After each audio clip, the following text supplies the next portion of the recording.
The Watchers, a show where two women from opposite ends of New Jersey watch movies that are definitely not set in New Jersey, but somehow we try to make them set in New Jersey anyway. I don't even think we have to try that hard for this one. You texted me the other night when you were watching this. So funny because the way how quickly you were I came around immediately. Like so fast. Yeah. No, it didn't take much to convince me at all. Yeah, you said something insightful, which is that Lerman is weirdly so serious and thoughtful and also so silly and unserious about it when you're talking about his interviews. It's fascinating. And then you said, also, I can't wait to suggest this movie takes place in a mythical New Jersey. Mm-hmm. And I argued with you for 3 seconds. I said, dude, it's so LA. And then I said, though, abandoned beach amusement parks, ... And then you gave me a little bit more evidence. And I said, okay, I'm on board. The rough beach area could be Asbury in the 90s. That's right. That's exactly right. As I was fitting in, because the obvious ones. Okay, wait. That I'm Andrea. And I'm Jody. Yes. And we watched This is The Watchers. Baz Luhrmann's William Shakespeare's Romeo and Juliet. Claire Danes is Romeo and Juliet. That's right. Harold Perrineau's Romeo and Juliet. Yes. But so it takes place in Fair Verona, where we lay our scene. Verona, New Jersey. Verona, New Jersey. And Romeo runs away to Mantua, which is in South Jersey. And as I said to you, like, we just, never mind the fact that that's not a Baz creation. That's from Shakespeare. Verona and Mantua in Italy 5 literal 100 years ago. Yeah. But it's pretty amazing that Shakespeare knew what New Jersey was going to be like in the 90s. Absolutely. Right. You nailed it. Yeah, it's weird how they named places in Europe after places in New Jersey that didn't exist yet. That's right. But it is, I mean, can we just get it out of the way? You want to make the argument? They're dueling crime families with business fronts. Yeah. Yeah. It's New Jersey. One is very clearly, I mean, they kind of both are, but especially the one family, Juliet's family, is extremely mob-coded, like Italian mob-coded. Mm-hmm.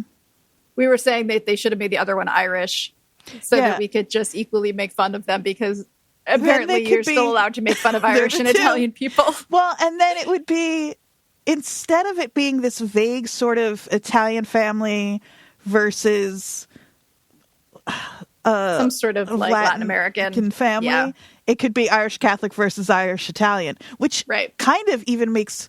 You mean Irish Catholic versus Italian Catholic? Yeah. Yes. Yeah. Thank you. Like Newark. Exactly. And so...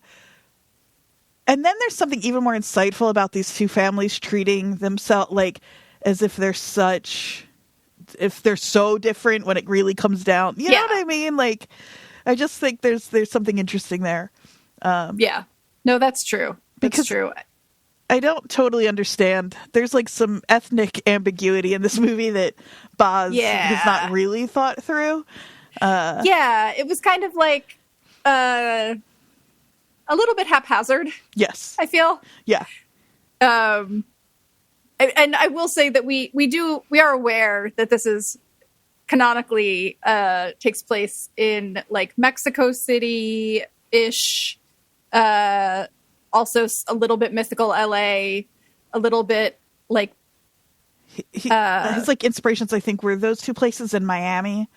And you can feel kind of all of that. He really just sort of, in a way that I kind of like, kind of goes with what feels good to him, is how Baz makes a movie. I keep saying Baz, but I think it is Baz because it's short for Basil. Oh, okay. I don't think I ever knew that. But it's set in... Yeah, his real name's Mark. And Basil, he was given that nickname as a young person. I did not know his real name was Mark. I'm learning so much already. That's why Baz Mark is his production company. It was filmed in Mexico City and Veracruz. Mm-hmm. And there's some very specific landmarks from Mexico City that feature in this movie. Mm-hmm. Like the church. But I'm not hard to convince but when they got to the beach scene, with all the broken down amusements, I was like, well, okay. I mean, I spent some time in Asbury Park in the 90s, and this is not unfamiliar.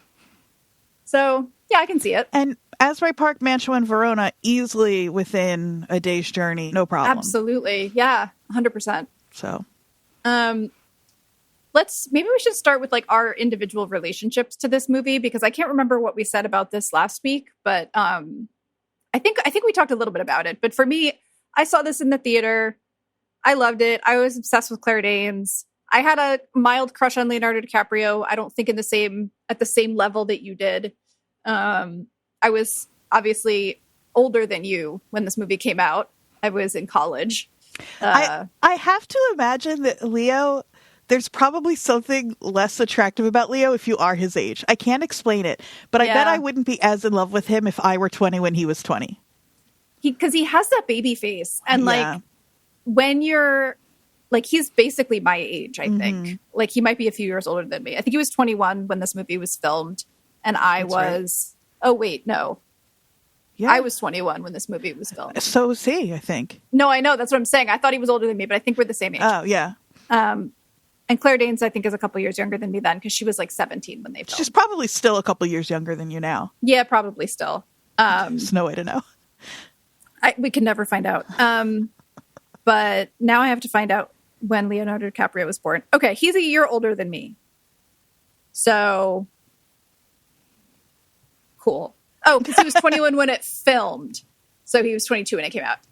I'm understanding. Guys, it's nighttime again. Oh, yeah, a couple of disclaimers. Just FYI. It's 700 degrees out and it is nighttime. Yeah.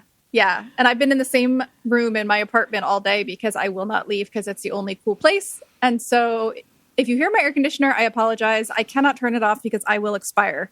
We're going to do our best to clean that audio up so that Jody can be nice and comfortable. But if it comes through at all, I think it'll be okay.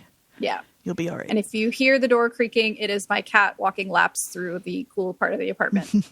But yeah. So, okay, that's my relationship to this movie. Like, I saw it in the theaters. I really liked it. I was into the stars of the movie. I loved the pageantry and the theatricality. And I was not a huge Shakespeare person, but I was, like, really into my English classes. So, like, I did read, obviously, some Shakespeare in high school, but I was not an English major like some other people that we know. Well, maybe you would have been if you saw if you saw Baz Luhrmann's William Shakespeare's Romeo and Juliet when you were 10 years old, you know? Maybe.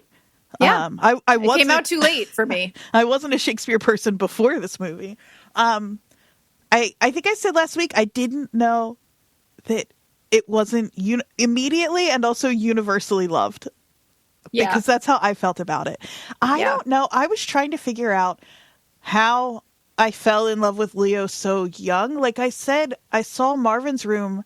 It was my birthday party one year, and that came out before Titanic.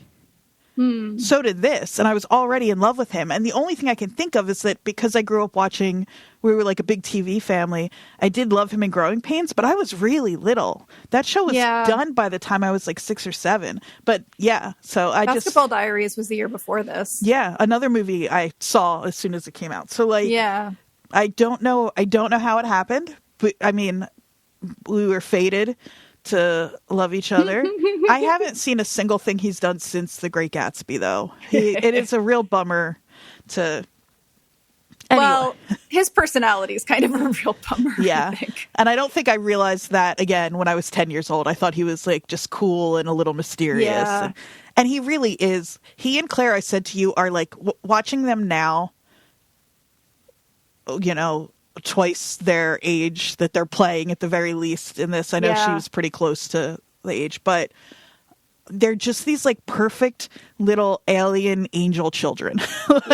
They're both, it's true. Like their faces in this movie are both really like otherworldly, and the way they're dressed just adds to it. But yeah, so all that to say, so we can actually start talking about it a little more organized. I love this movie. I have always loved this movie. It's everything to me. And I still, watching it this week, I had a great time. I loved it. I had a great time. I definitely was like, I had the typical reaction of, oh my God, the 90s were so fucking cheesy. And like, I had forgotten. Except, like, I think if he made this movie today, it would look exactly the same. I do too, but there's definitely things that I think would have been modified or left out. There was a real sense in the 90s of LA as like a gang town and like a dangerous place. And like a suburban teen in New Jersey, such as myself, was well aware of the Bloods and the Crips. Like, that's a good point. That's a really good point. Why do I have this reference in my head, right? But like, that is what I thought of LA at the time. And so there's parts of this movie that are pretty directly playing into that reputation of the place, even though a lot of it is filmed in Mexico City. Like, it definitely feels a little bit like LA gang wars of the 90s that we were all told were happening. So I think that would be handled a little bit differently now, hopefully. I do think that the over-the-top visual spectacle of it would not be any different. It's just the part of it is just seeing like people in 90s clothes and haircuts. That's what's so funny about it is like listening. I read and listened to so many of his interviews this week because I was just fascinated with how he talks about this movie and kind of tries to have his cake and eat it too in a way that I think is so funny. And he said, like, we cut anything that would have made this movie look dated. And that's sort of true. Like I said to you, nobody gets paged. Like, there's nobody.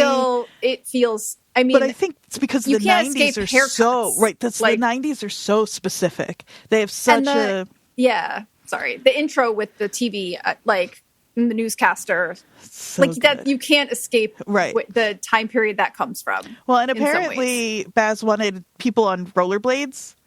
Yeah, because I said to you, I was like, I don't even think there are any rollerblades, and so I Googled rollerblades.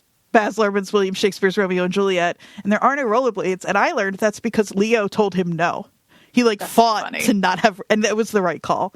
Because I can imagine, but them being gangs on skates, like yes, absolutely. I can imagine Mercutio on roller skates in that the initial outfit. Like in my head, I think he is on rollerblades or roller skates, probably rollerblades in the 90s. Yeah, but no.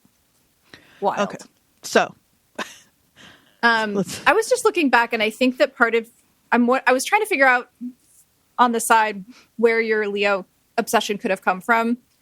He was on the TV show Parenthood for 12 episodes. He was on Growing Pains for 23 episodes. It's got to be Growing Pains. It has to be that. He was Luke.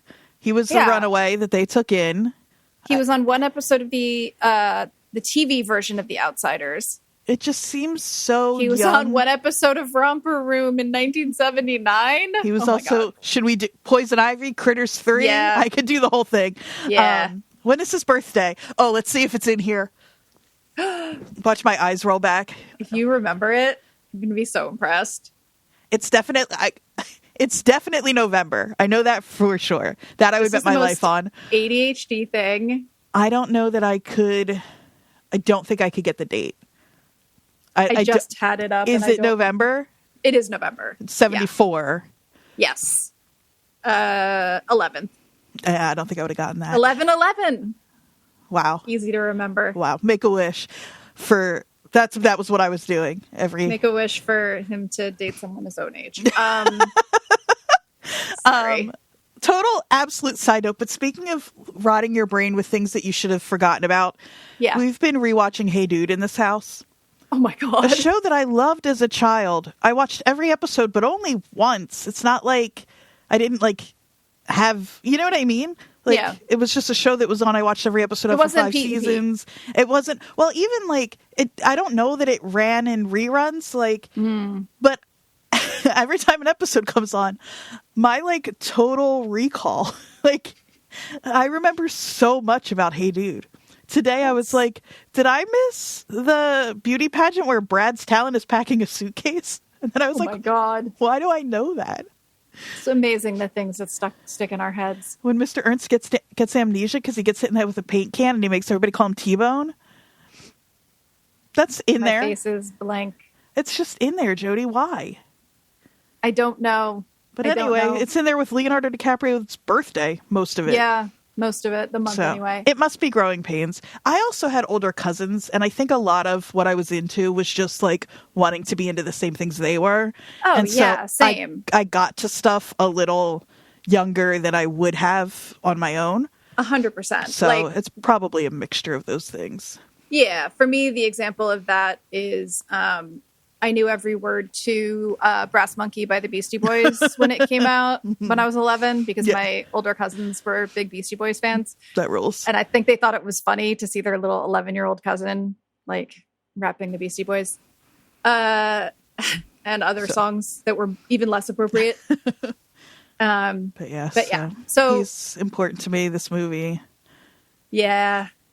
I mean, I will say I found it at first, again, a little jarring hearing the Shakespearean language with the setting. And then it, like it did when I first saw it, it just kind of fell away. And I was like, oh yeah, I can, whatever. I kind of think if you're not, like people will say like, oh, you can get into the rhythm of it and understand it. And that's certainly true, but not quickly. Like, you sort of don't need to for this movie. I think that's why that's one of the reasons it needs to be so, like audacious and over the top and emotive and just everything is big feelings so that you can kind of just coast the vibe of the movie. Yeah, it is quite a vibes based film. I will say also, like, it might be different if the first scene wasn't the duel, not the duel, that's what's the word I'm looking for that they use to describe the interaction at the gas station. Do you bite your thumb at me, sir? Yes, I bite my thumb. Because like if you're not already into Shakespeare and that's how it starts, it is a little like, wait, what? Like, there's certain lines like that line that are less translatable to a group of thuggish teens, you know, with guns. It's so funny. It is funny, but I'm tickled by it. And I think there are people who don't. I think if you hate this movie, it's because you don't know you're supposed to be tickled by it. Do you know what I mean? Like, the movie is having fun. It's not serious. Bass doesn't think it's serious. But I think you could also not like this movie just because this is not your thing. Like, sure. And I think that's totally fine. But yeah. I mean, at its heart, it's like a teen romance. So as is the play, like, you know, and a tragedy and other things. But I think that what I'm trying to say, I think, is just that, like, part of the appeal at the time was obviously the over-the-top production, but also it was two young stars that were, like, getting to be well-known at the time, like, pretending to fall in love on camera. Like, that's a big part of why this movie was so successful. Yeah, and they're both so good together. And okay, we should talk about how it was made. Let's focus up. I want to talk so much about Shakespeare and Romeo and Juliet and how this was not. I've read. I don't want to talk about Shakespeare and be annoying about it, but I've read so much Shakespeare. I had my mentor at community college was a Shakespeare scholar. I took as many Shakespeare courses as were offered in undergrad. I studied in grad school. Like, I've read a ton of Shakespeare. I have plays that I genuinely love. Romeo and Juliet wasn't one of those. I read it in high school once. I read it again in community college once. And it's because I thought it was that's the one where we pretend like two teenagers can fall in love at first sight. And it's, which is not what the play is about at all, really. Like, the play knows that it is dumb, and the fact that Leo/Romeo goes from Rosaline to Juliet so quickly is proof of that. It's not that we're supposed to forget that he was ready to kill himself over a different girl the day before. And I think that's one of the things that people roll their eyes at about this play. It's like, oh, it's about two teenagers who fall in love, and that's so bleh. But it's Yeah, I mean, I read it in high school. I don't think I ever read it again. I liked it fine. It's fine. Again, was not a huge Shakespeare person, but I do think that most huge Shakespeare people, this is not in their top 3 to 5. What I learned this week is again, another misconception of mine was that the reason why is that it's been studied to death and there's nothing more to say about it. And It turns out that's actually not the case at all. It's like people sort of brush, for it being the most famous one, it hasn't gotten quite the critical attention that like Hamlet and Lear, which are my 2 favorites because I'm a total basic Shakespeare bitch. But like those have been picked apart so much so I found I think he's a PhD candidate. I don't think it doesn't matter, but he has a blog where he is pretty fascinated with Romeo and Juliet, and there's stuff that's like, oh, the second chorus leading into Act 3 or whatever, like there's this, which is crazy. If you're not somebody from English major background, what I'm going to say is going to sound stupid, but like there's like no critical scholarship on that chorus. People just dismiss it. And it's like every line of Shakespeare in most places has been torn apart. And so the fact that there's like an entire chorus that is just ignored is peculiar. Even like the phrase, and then I'll stop. Even the phrase, we all take the phrase star-crossed to mean ill-fated. But his argument is that, like, well, but no, if you look at the phrase star-crossed from a nautical sense, which Romeo talks, like, frames his story as one of a shipwreck, like, it makes sense to follow the nautical theme. Star-crossed can mean, like, mixed up or turned around because ships navigate by the stars. And so what the play could actually be saying is like these 2 idiots, as opposed to them being fated, that they were on the wrong track. And it's like, that's a huge clarification of the play. And that nobody's paid any attention to that, I think is, like, it's astounding. So I just want to put that there. Anyway, Baz, though, he thinks he's got it all figured out. So yeah. So this film, again, 1996, came out in November. Opened at number 1, which was a surprise to a lot of people. I don't have a ton about the making of. I do have the famous story of Leonardo DiCaprio flying to Australia Economy with his friends to record like a workshop, a video workshop of it to prove the concept that they could use the Shakespearean language and actually have it work in a contemporary movie. We've got some fun alt casting stuff. I feel like the secret star of this movie is actually Catherine Martin, Baz's wife, because she was the production and costume designer. And like reading some of how they, I worry. I don't worry. I have a feeling that this episode is going to feel the way the movie does. It's hard to, because now I want to start talking about costumes before we even get into. Well, why don't you tell me what you know about the production process? Because I don't have a ton other than like the famous Leo story. Yeah. So there's that. And then the other big thing that I think it's worth noting is everybody talks about this as being like an updated take on William Shakespeare. But Baz keeps saying like, no, it's what movie would Shakespeare have made if he were in Hollywood, which is a different thing. It's not we're trying to modernize it for us. It's we're trying to bring, do you know what I mean? Like there's a shade of difference there. And he keeps saying like everything we did went back to the text. So as we were making this film, we were thinking, you know, everything is rooted in the text, and that is patently untrue. Like it is just, there are so many things that like you can't make that argument for, which I think is very funny. It's funny because I read an interview in Artsbeat from 2020 with Baz. And the person said, like, what was your motivation to jump from a musical to Shakespeare? And this is where he's talked about it a lot. But he said, I was interested in dealing with Shakespeare in film and perhaps the way that Shakespeare may have addressed doing a movie if he were here today. That was just an interest I had in doing. How did I get into this project? We have a simple philosophy. We make the things we want to make. We don't take jobs. We decide to do something and just do it. I wanted to address Shakespeare in a filmic way rather than be shackled by all these rules and beliefs that are really spurious notions made up from the 19th century. Not 400 years ago, but 100 years ago. Because a lot of what we consider standard Shakespeare is how we've been doing it since, Yeah. No, that makes sense. But, I'm trying to think if there's anything production-wise. There's some stuff about the making of the film that is useful to know in context. Like when we get to, I don't know how we want to talk through this one. We definitely don't need to go over the plot of Romeo and Juliet. Yeah. Well, because my favorite story is the scene, my favorite scene in the movie, the saddest scene in the movie, when Mercutio dies and that storm rolls in. Mm-hmm. That was a real storm. That was a real storm. Yeah. And they had built, that beach was apparently like empty. Everything you see is built. There's also like some CGI, but it just wasn't, and you can really tell like when you see the Capulet and Montague signs above the skyscrapers in the opening.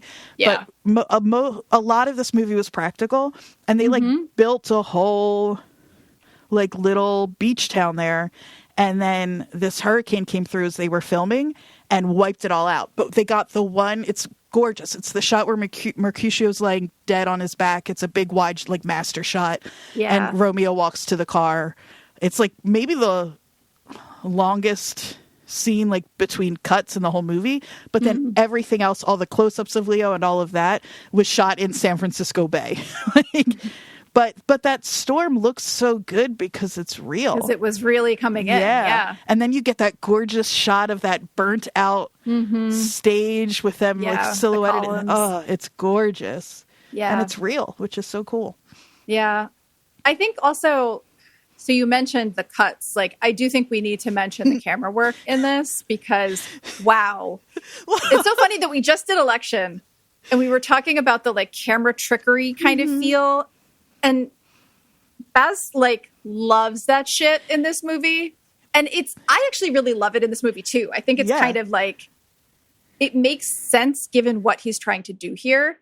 But I had forgotten about it, again, just like I did with Election. So as soon as we started watching this, I was like, oh, wait, camera going really fast. Oh, and then it slows down. And then it goes really, really fast again. And then all of a sudden it's over there. And I'm like, what the fuck? Well, but and the way he talks... fun. Everything that we're going to talk about today is going to come back to me being like, and it's so funny to hear Baz talk about it because the comparison is like, oh, it's MTV, right? Like it feels, and I agree. It does feel very MTV. Yeah, but Baz is like, no, it's because I get bored. He's like, I don't need to see Lady Montague walk from one side of the room to the other. So we just cut and there she is. So he has ADHD as well. He's just like, let's move. He doesn't need that part. Yeah. Well, and you and I both said this is a 2-hour movie. Long movie, which they tell us. It's funny because, I want to say so much stuff. You know how podcasts work? In the prologue to the play, which we get to hear twice, I think it's actually really smart. First, it's in the newscaster voice, so you really hear the language of it. And because throughout the movie, I think the only person... I keep reading Friar Lawrence is the only one who actually speaks in iambic pentameter, what we think of as the way the lines are written on the page, how they're delivered. He's the only one who does that faithfully. But the newscasters have a similar cadence, so you sort of get the ear of how we expect it first, and then you get to hear it again delivered a little more plainly. So you realize that, like, okay, we're not getting it exact. But in that prologue, towards the end, it's the fearful passage. I'm not going to pretend to deliver these lines. It's the fearful passage of their death-marked love and the continuance of their parents' rage, which but their children's end not could remove, is now the 2 hours traffic of our stage. 2 hours traffic. The play, start to finish, as typically delivered, is like 3.25 hours. It is way more than 2 hours. Yeah. But I happened upon somebody talking about how we hear the Shakespearean accent, what we think it sounds like versus what it really did. And apparently it was, people just spoke faster, and it probably would have been 2 hours, closer to 2 hours. Oh, that's funny. That's another argument that this takes place in New Jersey, though. Yeah, because people are talking quick. That's really, right. really fast. Yeah. And get it done. But I like the idea that Baz is like, page says 2 hours. Movie's got to be 2 hours. He does cut a lot, but the one that he's always compared to is the Zeffirelli one that you probably watched in high school. It's from 1968. I think it's boring as hell. Everybody loves it. But that one actually cuts more language from the play. It's even less faithful adaptation in that sense. So everybody give Baz a break on that, because everybody cuts from this play. So, but it is 2 hours, which is long. And so one way to save time is quick cuts is what I was getting to. Which, I do appreciate, keeps you on your toes. Mm-hmm. I do want to highlight Catherine Martin just because, so this was her first Oscar nomination for this movie. She is married to Baz Luhrmann still. She's a costume designer, set designer, production designer, all of those things. And she worked with him from the beginning, really, on Strictly Ballroom. And then many, many, many times after that. She is like, without her, it's like, maybe I'm just being who I always am, which is like this woman right behind the scenes that no one ever talks about is the reason this movie looks so amazing. Mm-hmm. Like, so much of this film and what makes it so unique, some of it is, obviously, a lot of it is the direction. I'm not saying like he didn't do a lot. Obviously he did. But it's a feast for the eyes, like I said last week. Fucking is. Well, and like, did you read like almost everything except for like Romeo and Juliet's wedding outfits and a couple other things were handmade in-house? Like even the Hawaiian shirts were hand painted. Jesus, unbelievable. That's crazy. Juliet's angel costume has, you can't see it in the film because she did it just for her, has lines from the play sewn into the fabric. Yeah. Like that is someone with a passion for their job. Yeah. And all of the other films that Baz Luhrmann, before this was Strictly Ballroom, and then after was Moulin Rouge. I'm such a sucker for that movie. It's another one where it's like so visually dazzling. Mm-hmm. And that's such a big part of why it feels so special, because it's like a feast for the eyes is like really the best way to put it. But yeah, I mean, like all of his films have that really specific, almost technicolor, glittery like look to them.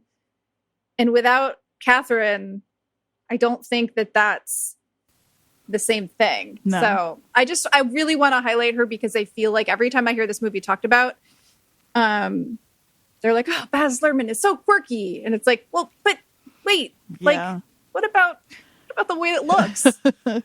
So it's remarkable. I just had to say that. But we should talk about the cast a little bit, because I could spend this entire podcast talking specifically about Miriam Margolyes. I won't, but I could. I have so many things that I love about this woman. Yeah, you go first, though. Tell me what you think about other folks. So we've got Leonardo DiCaprio, perfectly Romeo. Cast. Yep. Claire Danes. Perfectly cast, but as I'm sure you also know, not the first choice. No. Not the first person hired. No. Not the first or second choice, actually, because before we get into the main story, Sarah Michelle Gellar was offered the role. Which is nuts. I didn't even know that. I'm such a fan of Sarah Michelle's, but it just would have been a different movie. Yeah. And then the one that I think you know, obviously, is Natalie Portman. Yeah. She was like 13 and she really looked it. So it was just it was kind of a no-go as soon as they saw them on camera together. I can't remember what Natalie Portman looked like at 13, but I do think that anyone that looks like a 13-year-old in this role, it's going to be a problem. Yeah, it's going to be uncomfortable. I think that there's like a really fine line you have to walk with this, because like in the play, she's 13. And Romeo's thought to be around 17, I think. Around 17. Yeah. Also, that is often dismissed. Like, oh, people married young back then. Not that young. It is, again... 13 is very young. So is 16 or 17. Yeah. We act as if that was just famously, the case back then. 13 is even younger, though. Yeah, absolutely. But it was... Just to keep pointing back to, Shakespeare knew these kids were idiots. It was not... typical for somebody Romeo's age to be getting married to somebody 13, 14, 15, like, it doesn't matter. the foolishness of the two of them is not just through a 21st century lens. Right. But the two of them, they have such a similar, just that like otherworldly alien thing that it just works. It makes sense that they fall in love through a fish tank. Yeah, 100%. Another alternate casting, Christian Bale read for Mercutio. Which can't remember if I saw that. I think I did. Is just knowing. So wildly different. Yeah. So imagine this movie with Sarah Michelle Gellar. I don't think anybody else read. I think we knew it was Leo. It was always Leo. Yeah. Which Baz I understand. Has said, like, this movie wouldn't exist if it didn't have Leo in it. Yeah, it's always been Leo, you know? But with Sarah Michelle Gellar, Leo DiCaprio, and Christian Bale. Wild. Yeah. Other actors that I think really lent this some gravitas.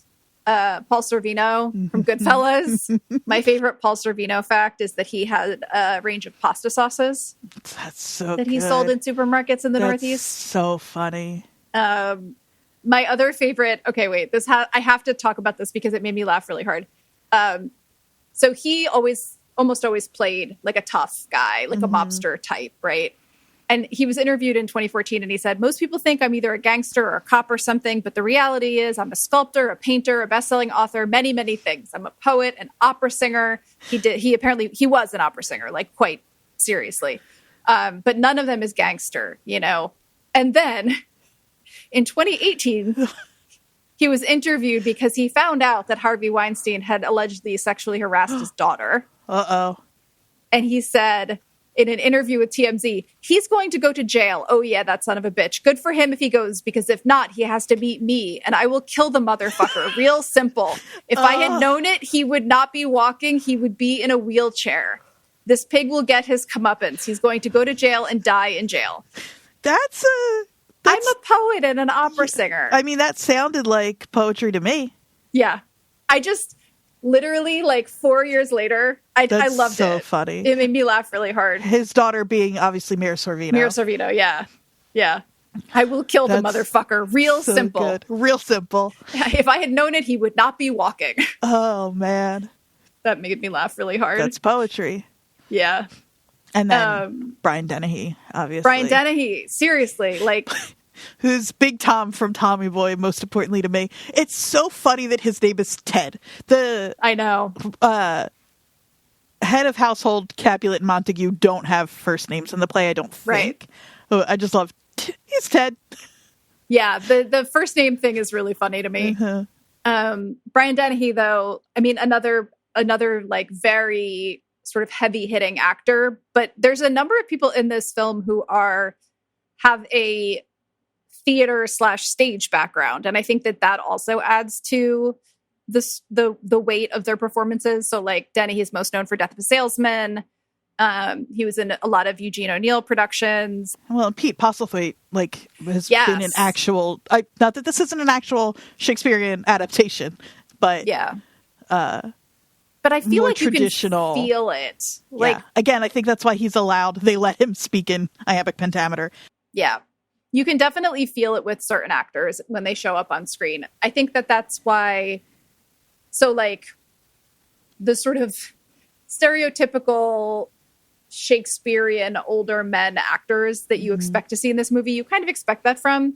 I think that's why Harold Perrineau was such a standout, because you didn't expect that from him. He was such a young actor at the time, but he has his performance in this movie is at the level of the Shakespearean actors for not being a Shakespearean actor at the time. It's so, I don't know what it is about this movie that makes me so uncritical of it, because I love the juxtaposition of those actors who are really bringing it effortlessly because they have a history of it, and then someone like Harold Perrineau who shows up and really can like kind of hold his own. Although I've heard some people like call him a little shouty, but like, fuck you, I think he's so good in this.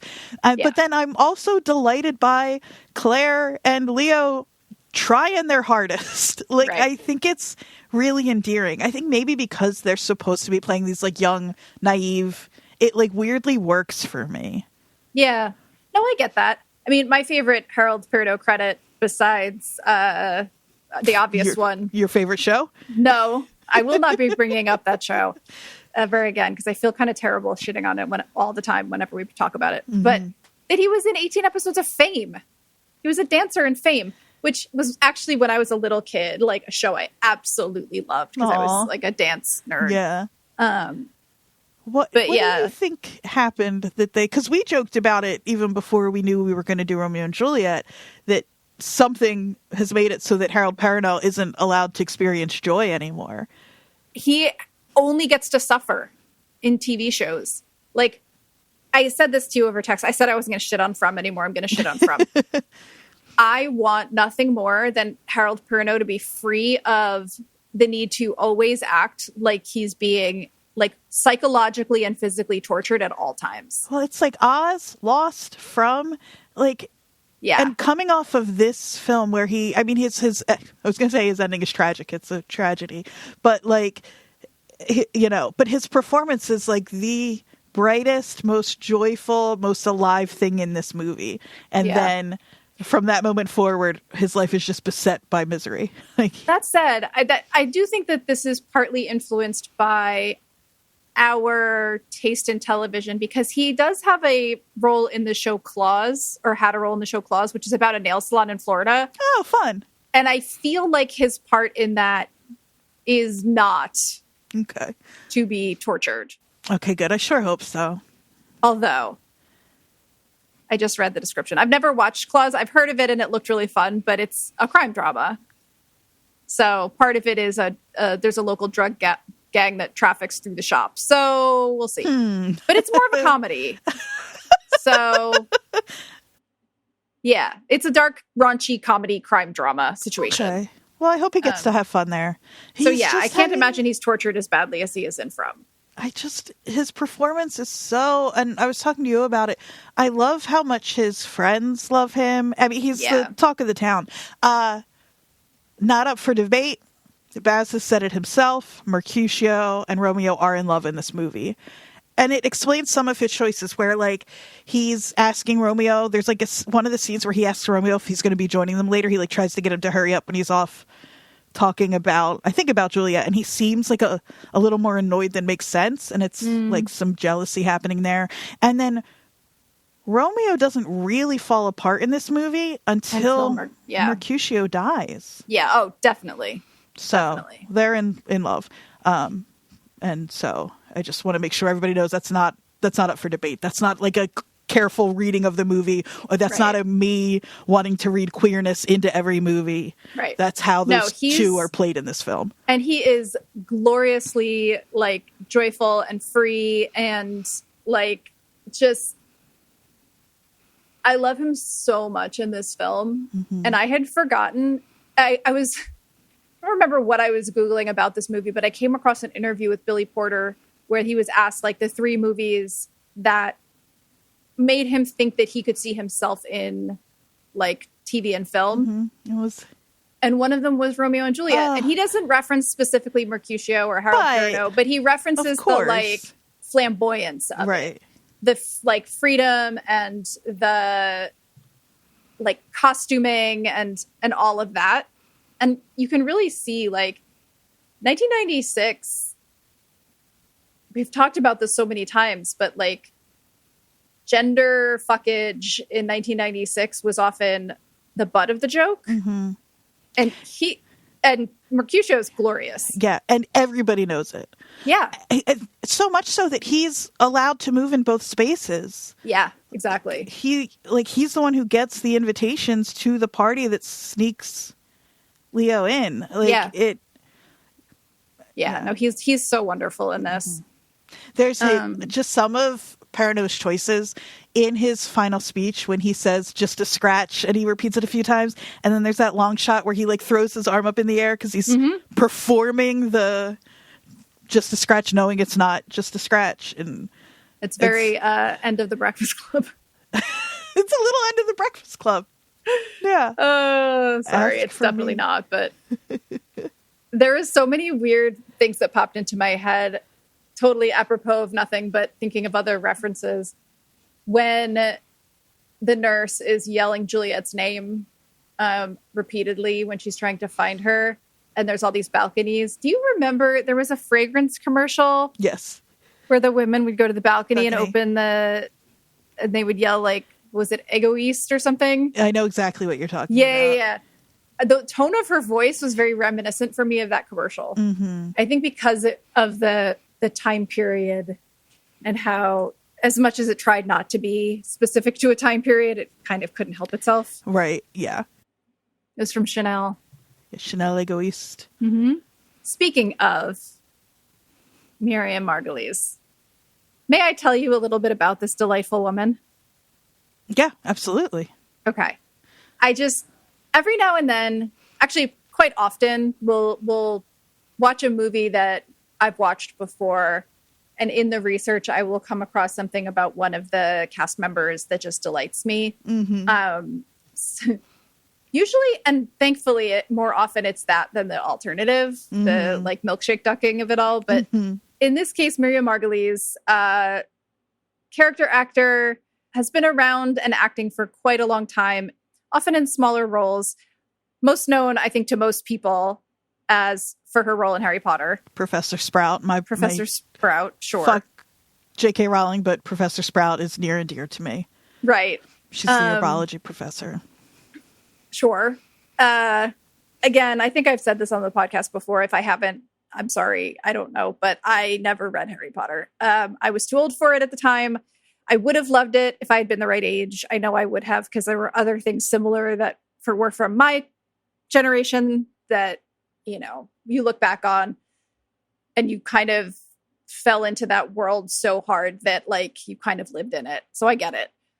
But few fun quotes from Miriam Margolyes. So she is gay. She's been with her partner for a very long time.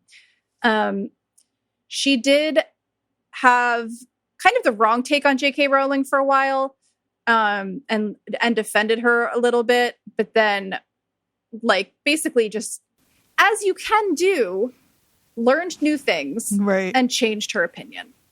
So delightful. Love when that happens. Okay, fun things about Miriam Margolyes. She first was recognized as a voice artist before she was an actor. In the 70s, she recorded soft porn audio called Sexy Sonia, Leaves from My Schoolgirl Notebook. Hell yeah.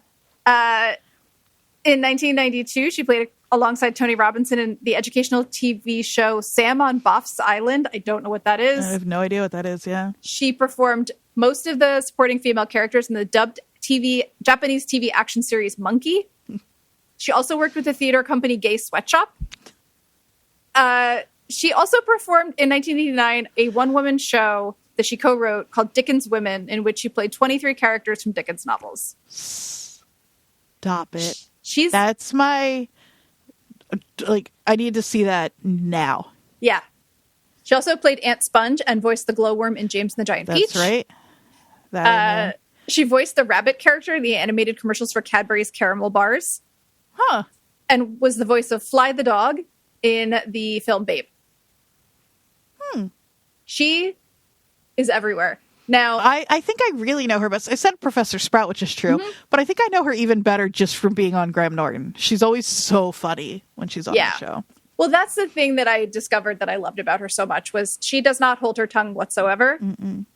One of the first quotes I read of hers that made me laugh, she said, "I used to sleep around and be silly because I thought I was an ugly, fat little person and I couldn't believe that anyone would want me. So I did it to prove I could get someone." Do your thing, girl.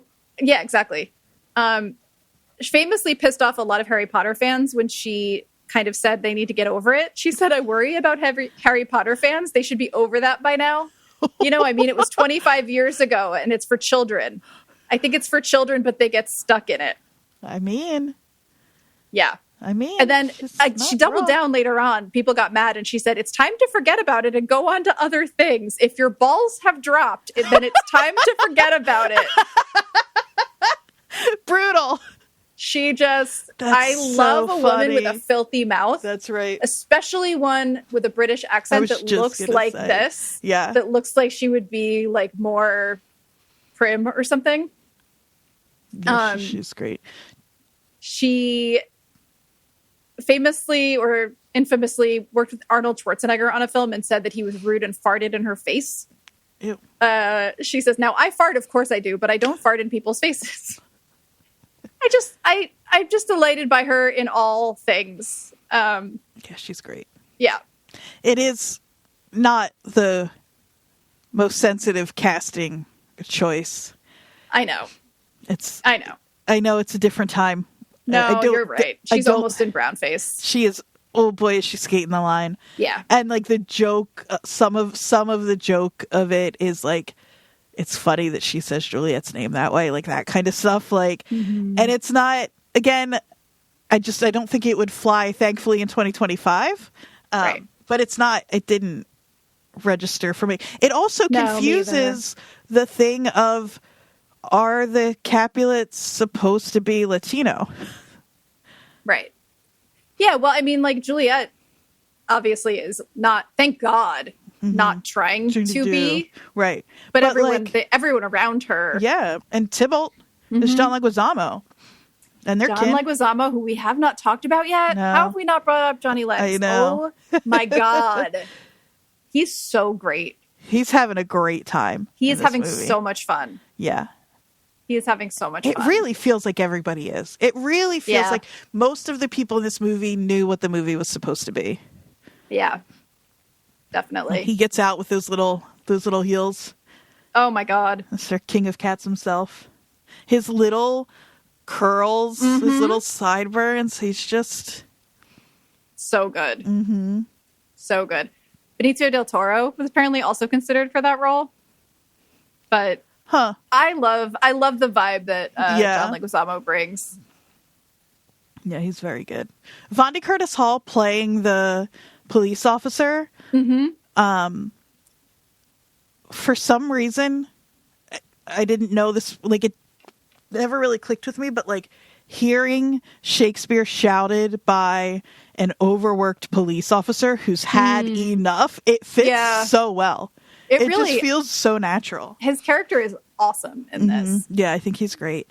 But it's another Jersey Mafia thing where like the police are sort of in the family's pocket a little bit, you know? He's also quite tired of their bullshit. Oh, yeah. He's not afraid of them. No, not at all.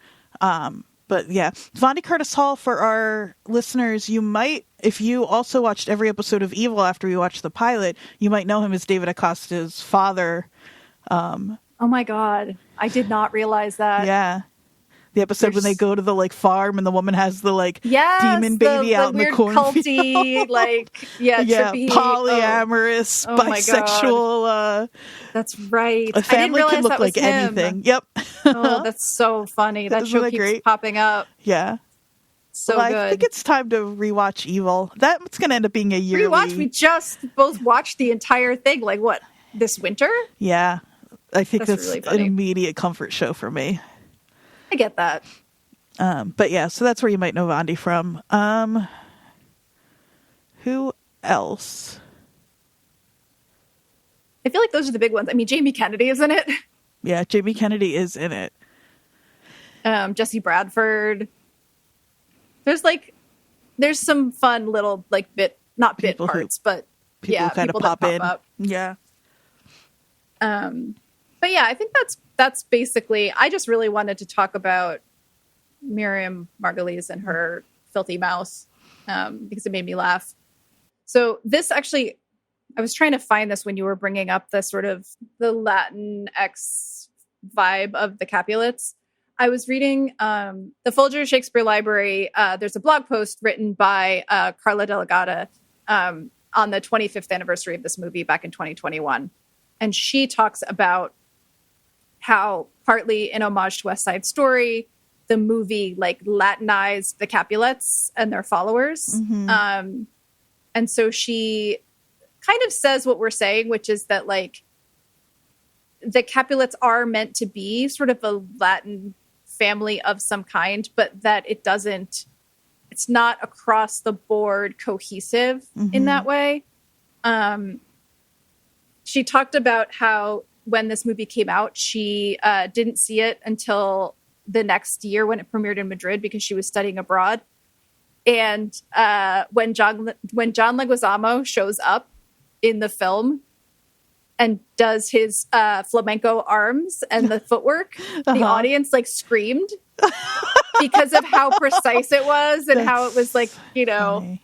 She said, we heard Spanish in a film with two young American actors, a rarity at the time. Many of the choreographers, production team members, and extras who were locals were speaking Spanish on set. So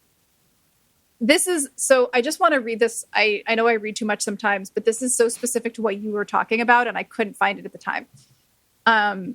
She says, in speaking of the racial, makeup of the actors, she says the racial division includes Black actors in key roles, Harold Perrineau as Mercutio, a boys' choir singing the music of Prince, and the figures of authority, both the news reporter and Captain Prince, who stand in contrast to the Capulets and the Montagues. The ethnic division in Luhrmann's film was reminiscent of West Side Story, which premiered on stage in 1957 and his film in 1961. She says, Luhrmann paid homage to West Side Story and Latinized the Capulets through the characterization of the nurse and the casting of the Capulet men. So the nurse is meant to be Latinized. And then she says the Capulets included Italian-American actor Paul Sorvino as Fulgencio Capulet and Puerto Rican actor Joan Leguizamo as Tybalt. And then British-Australian actress Maria Margulies plays the Latina nurse, who is an echo of Luhrmann's prior film, Strictly Ballroom, which included the figure of a Spanish grandmother.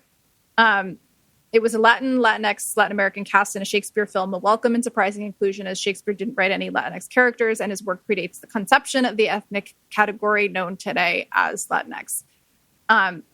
Claire Danes did not portray Juliet as Latina, but everyone and everything around her did, a fantastical integration of visual language that filled the spaces left by Luhrmann's severe cuts to Shakespeare's script. So it's not just the characters, many of them being Latinx, but I think it's this sort of like over-the-top Catholicism that fits into that as well. Yeah, the Catholicism in this movie is so interesting because I heard him talk about it, because the way it's often talked about is that this is capitalism in excess in this movie, and that they've become these like symbols of great like wealth, but are devoid from their religious context. But I don't think that's true at all. I think it's just such a like understood part of their life. And even when Romeo goes to visit Father Lawrence, and Father Lawrence crosses himself in front of the mirror, Leo, I use his name interchangeably, I just realized, but like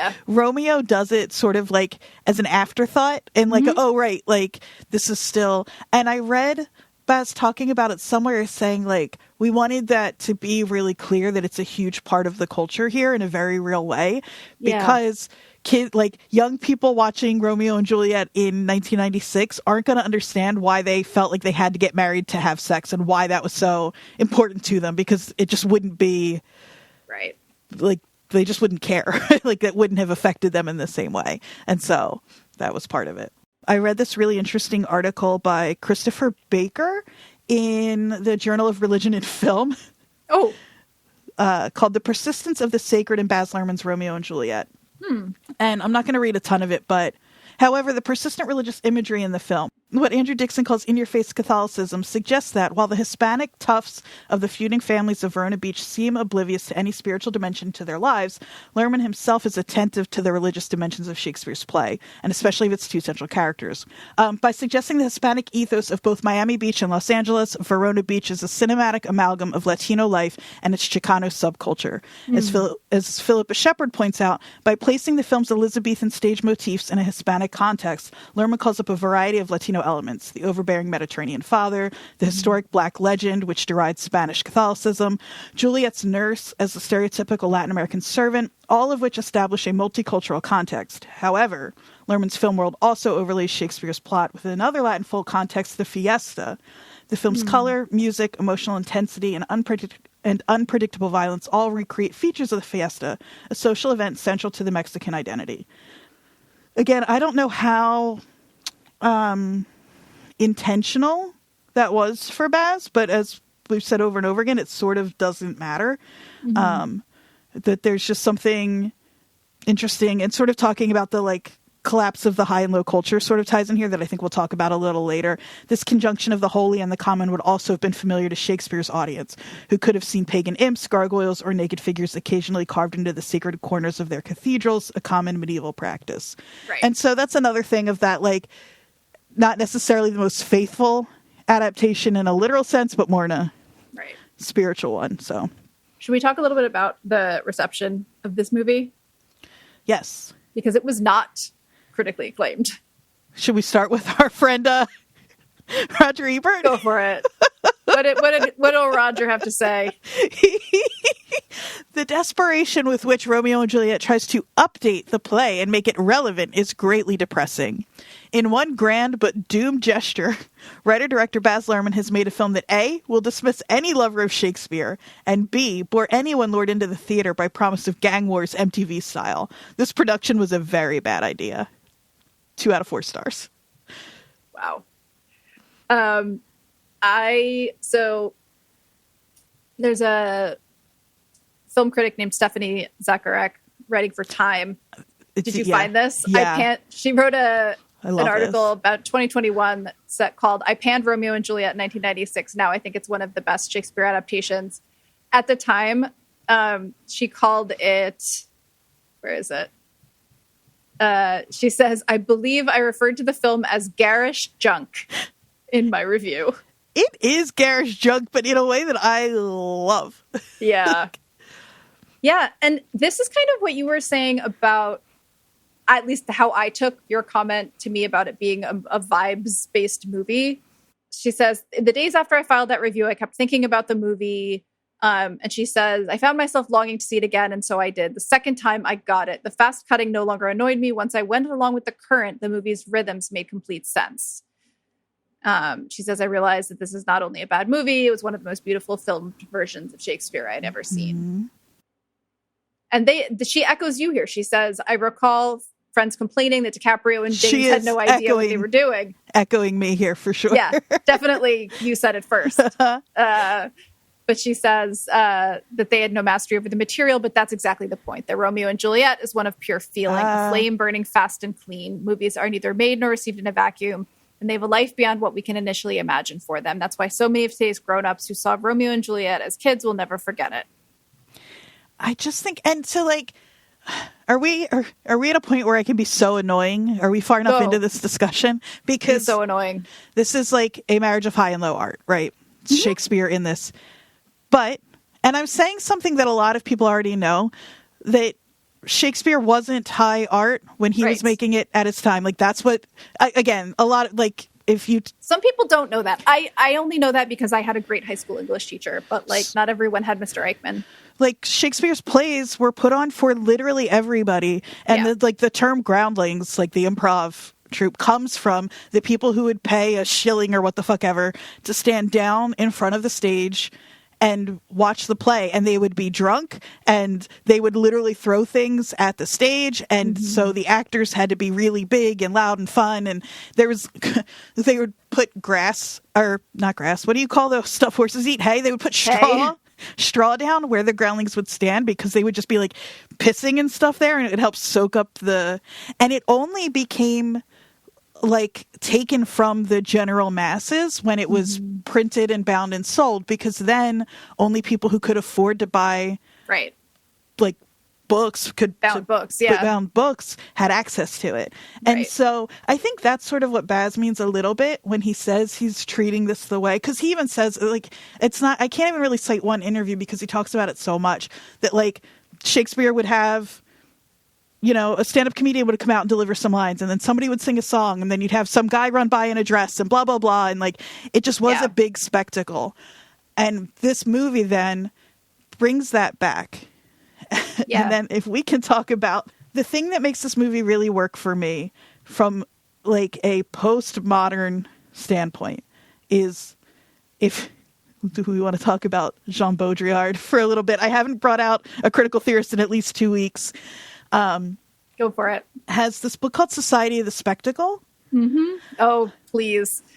I have an MFA. I was just going to say, and you would know about it more through the, like, the like transformation of the image, right? Of like in, and you see it so much in this play. So Baudrillard talks about the 4 stages of the image. I'm not going to break it all down for everybody. Shoot us an email if you want my notes. Happy to share them.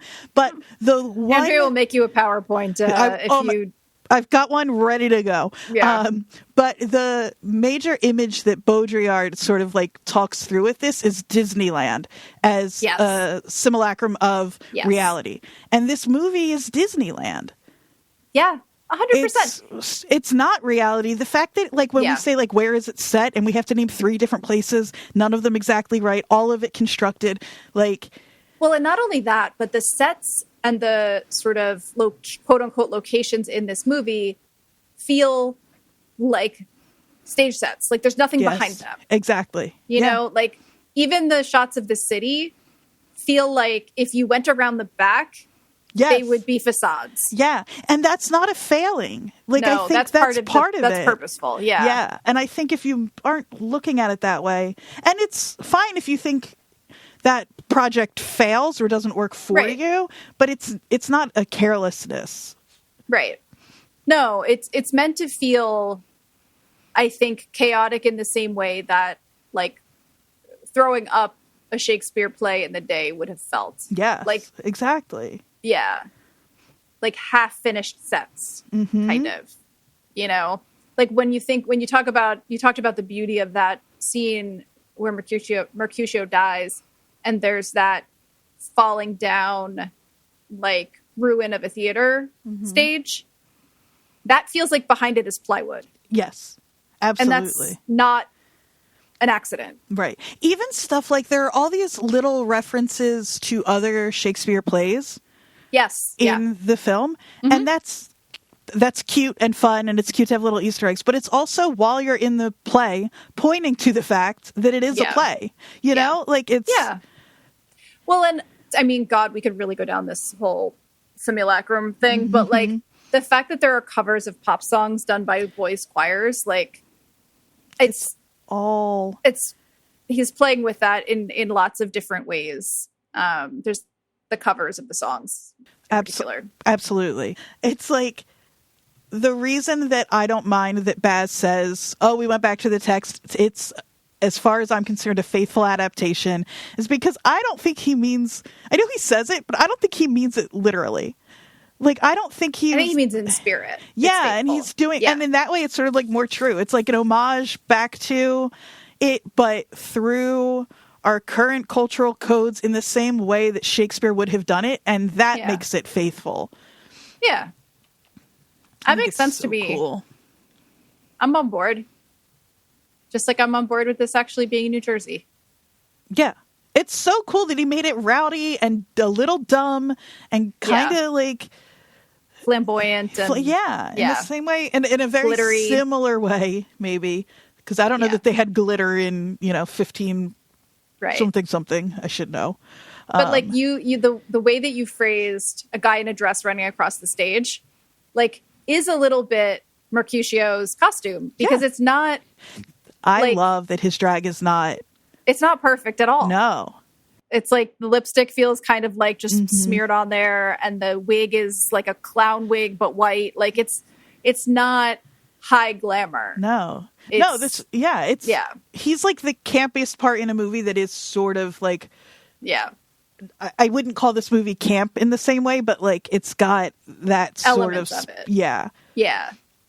Yeah, because Romeo and Juliet themselves are not camp in this movie. They take themselves so fucking seriously. Well, that's the other thing about the high and low. And and it is a weird, even like all of the, when we're talking about all of the MTV stuff, all of the hyper, all of the whatever, does not ever, that stuff hardly ever happens, if at all, when Romeo and Juliet are together. In fact, the only time it even really though, does... Didn't they win Best Kiss? I think so. MTV Movie Awards? Yeah. At the very least, they were nominated, but I think so. But the only time that stuff happens around them, when they're together, is at the party, and they immediately find themselves in the elevator together. Like, every time we see them together, it's in isolation. My brain is diseased because I immediately thought about the elevator in Mallrats. No, you're right. And Ben Affleck and Shannon, I can't.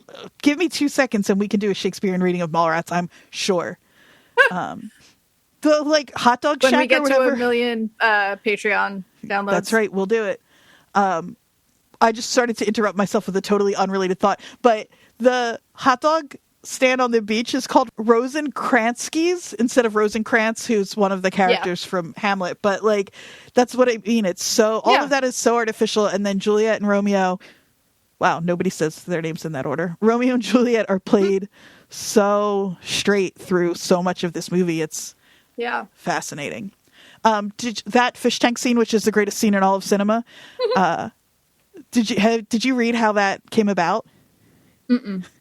Baz was just in a restroom at some club in Miami, and in between the men's and the women's restrooms was a big aquarium, and he caught somebody's eye, and he was like, well, we got to do that. That's and so then perfect. It's such that shot, because the way the two see each other first through water, and then it is just the most I didn't say anything. Shut up. Go ahead. I'm proud of you. Thank you.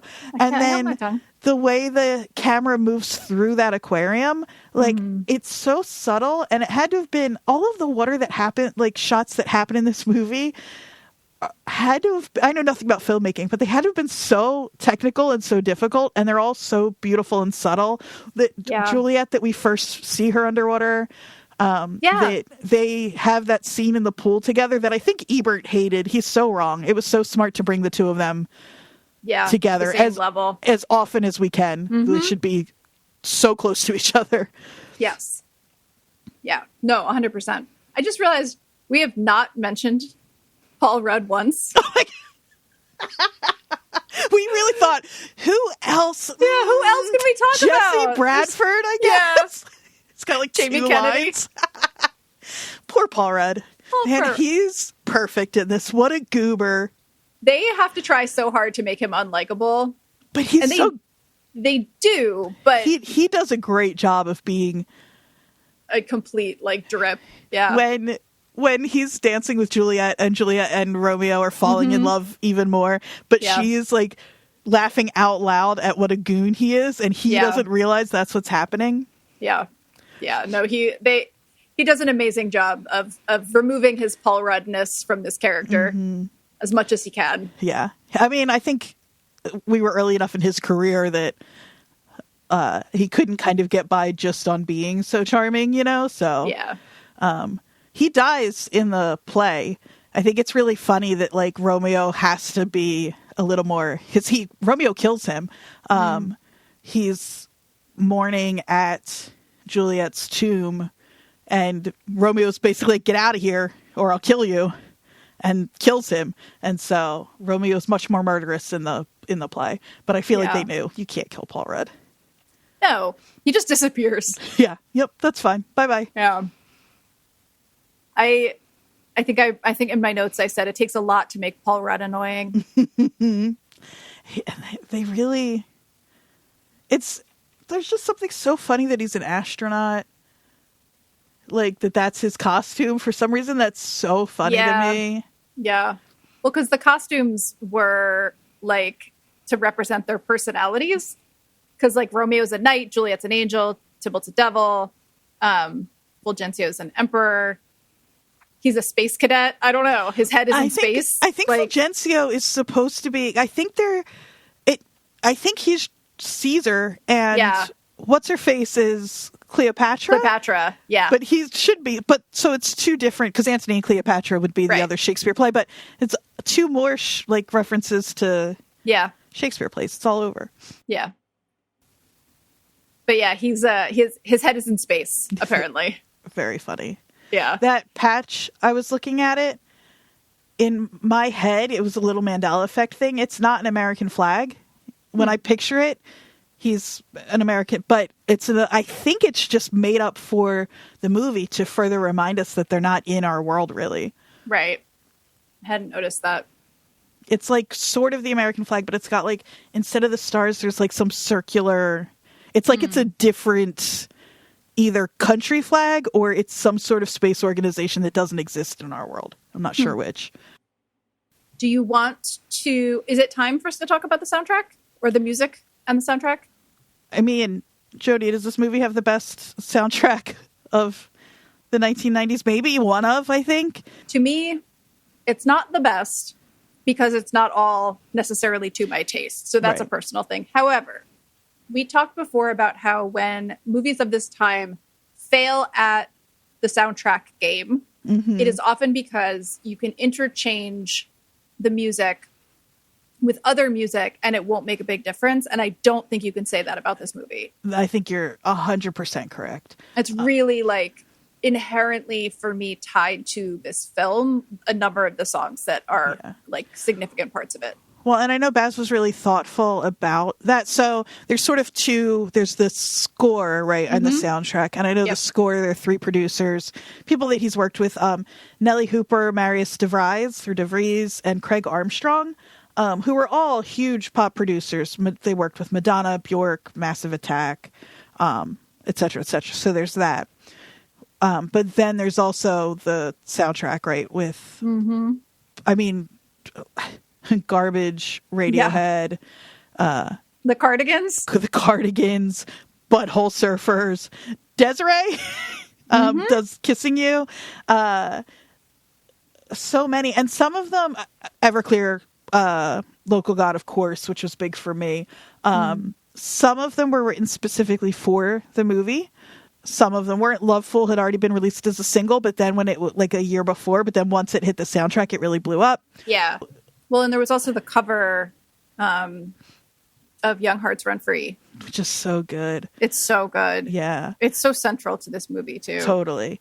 Do you know that Radiohead originally wrote, and it plays at the end of the movie over the credits, it's not on the soundtrack. They originally wrote exit music for a film for this movie, and then they loved it so much, and it felt so like such a career change for them, a shift change, that it ended up being the backbone of OK Computer, which is my favorite Radiohead album. And so then they gave Baz the B-side of Talk Show Host. And so like that can be an official part of the soundtrack. You can play exit music for a film over the credits, but it can't be on the soundtrack because we're going to save it for our album. And it totally like changed Radiohead's sound. Well, and so we wouldn't have that without.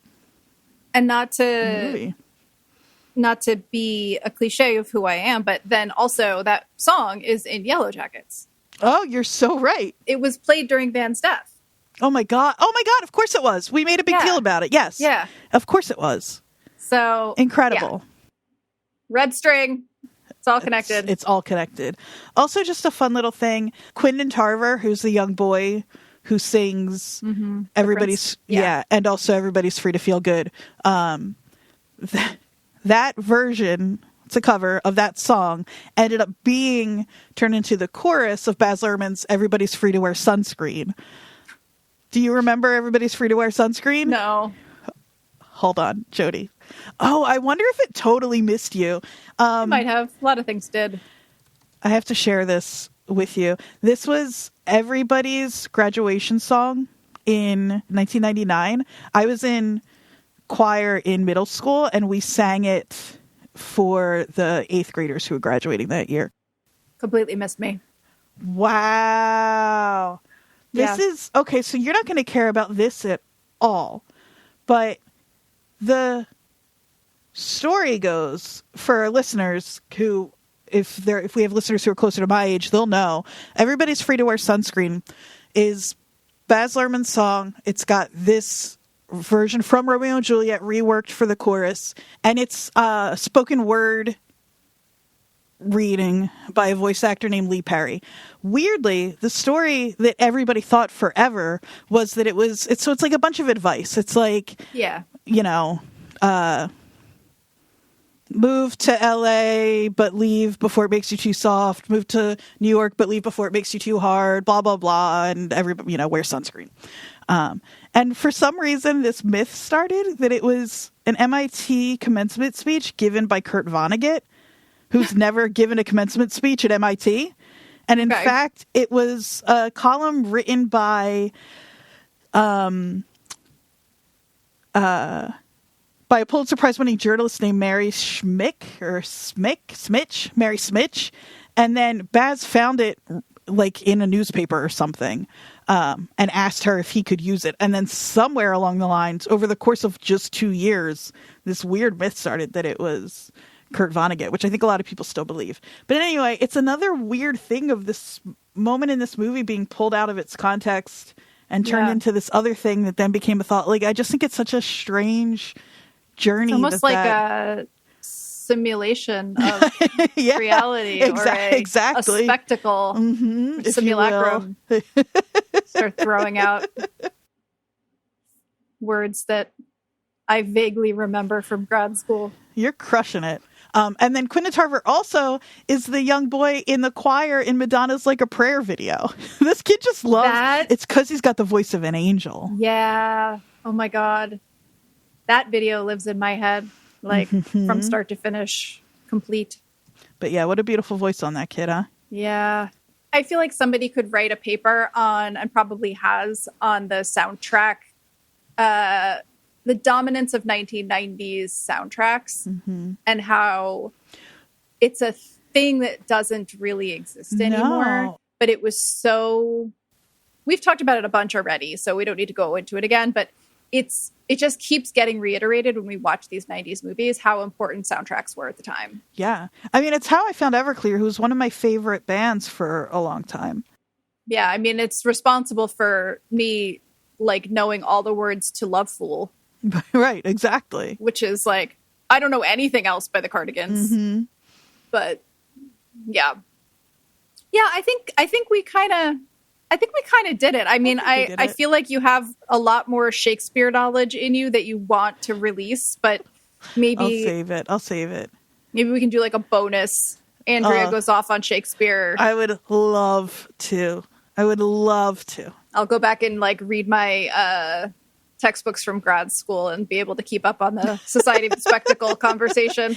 It also kicked off, one last thing, this also really kicked off the modern Shakespeare adaptations, like the ones that are really direct, like this one, but then also the ones that are even more faithful, like the Much Ado About Nothing with, oh my God, I love him so much, from House, and from Dead Poets Society. Why am I blanking on his name? I love him. Robert Sean Leonard. I was like Sean Patrick Flannery. Robert Sean Leonard from Richmond, New Jersey. Exactly. Bergen County guy. Much Ado About Nothing. But then also like 10 Things I Hate About You and She's the Man. Yep. And which is horrendous. I mean, She's the Man is also bad. I wrote in undergrad, though, such a good paper about that as a failing adaptation and why it does. Has to do with Green World and anyway in The Return. But we'll get into that another day.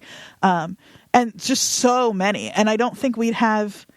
Listeners, let us know if you would pay extra for a Patreon where Andrea gets real Shakespeare nerdy on you. God, I had the most difficult grader. The gifts for the Patreon subscribers could be your undergrad papers. Oh my God, I would love to dig those up. I was really lucky. I know we're saying goodbye, but I was really lucky to study Shakespeare with actual legitimate Shakespeare scholars. Yeah. And that really does make such a difference. And totally. One of them was also the hardest paper grader I'd ever, like, she broke me of so many bad habits. And so I spent a lot of time thinking really hard about Shakespeare because I was desperate to please her. So, I would let's start a Shakespeare book club. Oh my God, you're gonna need a different co-host. I don't know if I can handle it. Oh my God, Reluctant Shakespeare would be a really fun podcast, though. Don't put that out there; someone's gonna steal it. Dibs. TM. Yep, exactly. So, yeah. No, did we say enough? This one was a little chaotic, I think. It was, but it's also we've been talking for 2 hours. Okay. So I think we're good. Okay. Oh, Nellie Hooper also did an edit of Sneaker Pimp 6 Underground, which is, I think, the most 90s song of all time. And not Love Fool by Cardigans? That's the second one. Also, producer on Sinead's Nothing Compares to You, on Bjork, a bunch of Bjork, but It's Oh So Quiet. Gwen Stefani, Smashing Pumpkins, No Doubt, Madonna, U2. These were like legit music producers. Yeah. That is the most 90s list you could have ever made. Marius DeVries, Bjork, Madonna, Massive Attack, David Bowie, U2, FK Twigs, Rufus Wainwright, like Neil Finn, Annie Lennox, PJ Harvey. Like, these people. Wow, I got all jacked up talking about this movie tonight. You did. I know. I'm impressed. This is fun. Yeah. No, this was one that I was like, maybe a little less excited to revisit because I haven't seen it since the 90s. And I remember liking it at the time. And I remember seeing it in the theater and the visual, like the dazzling visuals of it and all of that. But it was fun to revisit in a way that I was surprised by. So I enjoyed it. Yeah. Claire Danes looked like a tiny little baby. Going back to these movies that I haven't seen since I was in my 20s, man, it's just... Yeah. And it makes me feel really protective of them. And then, then I'm like, you don't get to talk bad about these children. Oh, I know. They were children. I know. I feel like part of what's happening as we watch these is like, I was the age of a lot of these people at the time. Yeah. And now I am not. And now I am like mildly uncomfortable with like sex scenes with people that feel like children to me. Yeah. But at the time I was their age and was like, this is hot. And now I'm like, she's a baby. Why are you? No, ew, put a shirt on that gross. girl. Yeah. Just, But yeah, that's just me getting old, I think. Yeah. So I think that'll do. Okay. Well, that's Romeo and Juliet. That was more fun than I expected it to be. Yeah. Speaking of movies about star-crossed lovers that are more fun than you might expect them to be. I think that half the reason we're doing this right now is just for the bit. I think it's but so it makes funny. me laugh so hard to think about this as our next film. Yeah. We're still on the list. We are. This is on the list. We're not just being little funny guys. We're also being little funny guys. But we're also being faithful to the project. Yes, we are. This movie, there was a girl that I was friends with in high school who took herself extremely seriously. Oh, yeah. And listened to like, nothing wrong with Echo and the Bunnymen, but listened to a lot of Echo and the Bunnymen. You're painting a very specific picture for me. War Docs, and was like, she was cool, but she really she wrote lots of poetry. This was one of her favorite movies, and I was introduced to it through her. I watched this in a film study class in high school.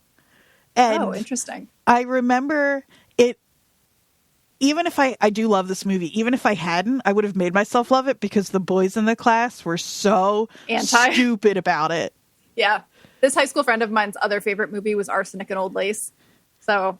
Oh, that sort of fits the theme we're going for in a way. Yeah. We're not, naming conventions. Yeah, we're not doing Arsenic and Old Lace. We're not doing Thelma and Louise. We're not doing Betty Lilo and Jude. Stitch.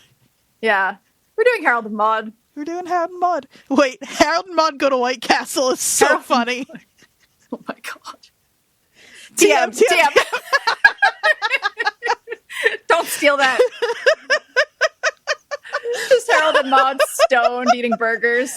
That's the ending they deserve. Oh my god. Okay. That's amazing. That's amazing.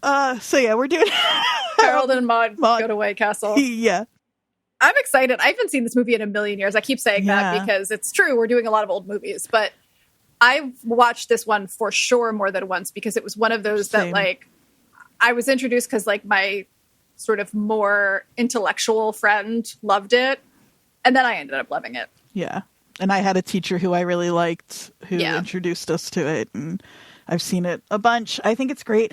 I have a feeling it's a movie that maybe not as many of our listeners will have seen. I mean, it's 1971 to begin with. Finally, a movie where I wasn't a teenager and you were a child. Neither of us existed when this movie was made. It's so fantastic. Hal Ashby. Bud Cort. Our friend Bud Cort. Mm-hmm. Bud Cort. John Doe Jersey himself. Yeah. Written by Colin Higgins, who also wrote, I didn't know any of this until right now. He also apparently wrote 9 to 5. Oh my God. That's amazing. I mean, put that on the list. Ooh. Black comedy romance, kind of. I mean, not kind of. Yeah. I mean, it is a romance. It's just an eccentric one. If you haven't seen Harold and Maude, don't do too much. Yeah, you're right. I agree. Just watch it. Yeah, you're right. You're right. Just have a pure experience of this strange little gem of a movie. I was going to say gem of a movie. It really is. Yeah. I'm excited to talk about it. I am too. We'll be discussing that delightful film next week. In the meantime, if people want to reach out to us and tell us their favorite movie that has 2 names in the title, they can find us on Instagram at WatchersPodNJ. They can email us at WatchersPodNJ@gmail.com. That's right. They can find me on Instagram at Jodie_Mim, JODIE_MIM. And I'm at AQAndreaQ. We'll see you. I guess maybe at the funeral home? Ooh, yeah. Oh boy, don't tell them too much. We'll see you in San Francisco general area. Okay, yeah, we'll see you on the West Coast. On the West Coast.